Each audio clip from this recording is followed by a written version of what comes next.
Well, well, well. What do we have here? Well, I've been busy, just a little busy. Not very busy, just a little busy. Just starting.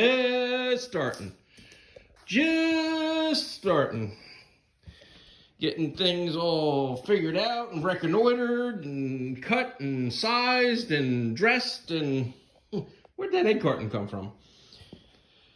But anyways, found out kind of the hard way that when dealing with 20-foot sections of 5-inch, I forget what weight this is, 9 pound per foot or something or another, that the angulation, right? All right, so here's the basics. 20 foot long, it's going to be 82 inches outside. Let's see, where's my finger at here? Outside frame rail to outside frame rail. So let's see, the axles are 95/80s. So 95-inch hub faces, 80-inch spring center to spring center. Okay, and I'm using these 3-inch C channels. I think they're 5.7 pound per foot or something. No, it can't be that heavy. No, because then a 6-foot thing would be 30 pounds, and I don't think this is 30 pounds. Hold on, let me. Oh, yeah, definitely not 30 pounds. But anyways, I digest. Yeah, coming to figure out that the steel over time, that beam over there, I had tilted down so the face was down, and I was walking on it, and I don't know if you remember, the chicken coop was half against it, and it was all kind of cattywampus bowed and craziness. So right dead center here, I put a, is that the big? Yeah, that's the big 3/16. I put that support in there. Ran that puppy in there to true it up, 82 inches. And then got the rear cross rail in, and then got this piece here is the rear cross members is right. So it's gonna go, oh cow, 2 hands, oh. So it'll go this way, right? So I got it cut to go around the frames. So I get rid of that, ruining the shot. So I got it cut there to go 82 inches outside to outside, right? And then it's notched 2 inches to facilitate the frame rails, the big fat mamas. And then I have these pieces mounted. That's 1/4 inch 1x1. That's going to be for the ramps. So the ramps will be, be held up on theirs. And then that piece inside there, hold on, I'm getting all cattywampus here. Oh, geez, tripping. This piece here is just a piece of 1/8 inch. Granted, it'll have to be drilled at an angle, but I'll be able to anchor the back of, that's what that piece of wood was for. Oh, can I reach it? Can I reach it? Oh, good golly, Miss Molly. Oops. Yeah, so anyway, the decking will be going in. Hopefully it'll be just enough to sneak. Look at that, I didn't even get it in the frames. It'll be enough just to go in. It'll probably look something like that as it's tucking in, because these will be big mamas. But I want it to slide underneath. Actually, you know what? I guess if it's underneath, it's captured. So I don't really have to worry about screwing it in. But yeah, so these will be over here this way, the decking. And it'll be at a bit of an angle. Now granted, this is upside downs, right? So now, upside down, sorry for my fat finger. Upside down, now imagine, that's where the decking has to fit.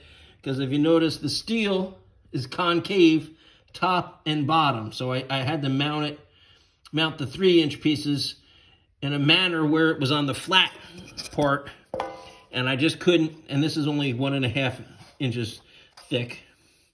I couldn't get it completely within the thing. So it'll sit up just a little bit over the top of the trailer.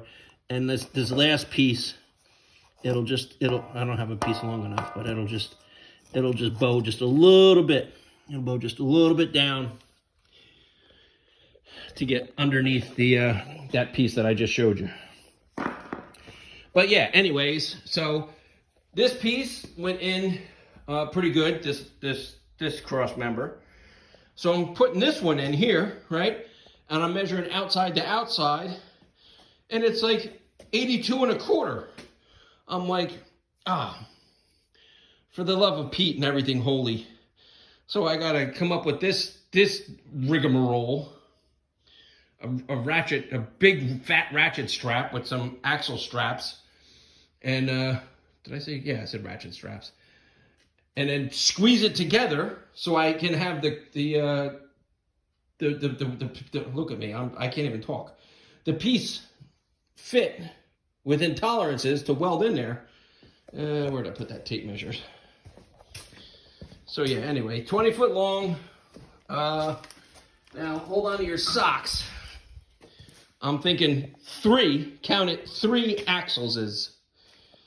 Call me silly. They're only 5,200 capacity axles. The Kubota's, I think, weighs somewhere around like 6,000 pounds. No, does it weigh that much? No, there's no way that Kubota weighs that much. I don't know. I don't know why I thought the Kubota weighed 6,000 pounds, but I digress. It's mounted around here somewhere. Rear. Actually, here, I'll do it this way, like I had before. One there. One here. Look, I'm all over the place here. Where's the other crayon here? One here. Oh, this one's probably not going to stay. And one here. So, this is halfway. 20 foot, like I said, 20 foot deck. So it's actually going to be centered right here at, what's that, 13, just after 13 feet. That's like 65% of the trailer. So there'll be one axle here, right? One axle here, second axle here, and then the third axle will be all the way back here. Now here's the thing. I have an F450 to tow it with. I think this gives me almost 4 feet of overhang in the back. F450 that has a payload capacity of like 16,000 pounds and can pull like a 14,000 conventional trailer. So I'm not worried about overloading the 450. So I shifted, I went 65% back on the trailer axle center point, figuring that more weight on the tongue of the trailer is better for the 450 than to have the axles more evenly spaced out underneath the trailer at 60%. So I would rather have it back more, so it's the heavier load will be put up here, so it's distributed between the trailer axles and the F450. Oh, this is what I was going to do here. Sorry for the shakiness here. I'm trying to do 9 things at once. See if I can scoot that one over. Yeah. So anyway, here we are. 82 on the buttons, right? Now this one was 82 on the buttons without having the tension. So yeah, that's the biggie dilemma. That was yesterday's dilemma. But hey, listen, I'm a professional problem solver, people. I don't know if you knew that about me, but